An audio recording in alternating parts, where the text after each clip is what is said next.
Samantala, paglilinis sa pampublikong sementeryo sa Mangaldan sisimulan ngayong araw. Para sa detalye, narito si Idol Aaron Navelgas. 104.7 IFM. Report!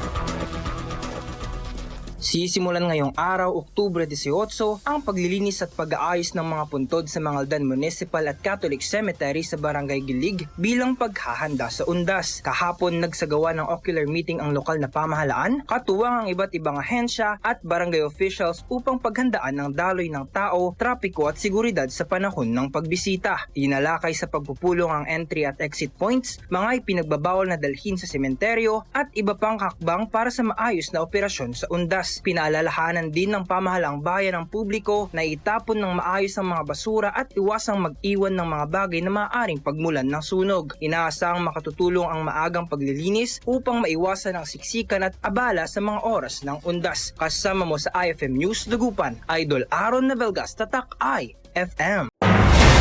IFM News. IFM News. IFM News.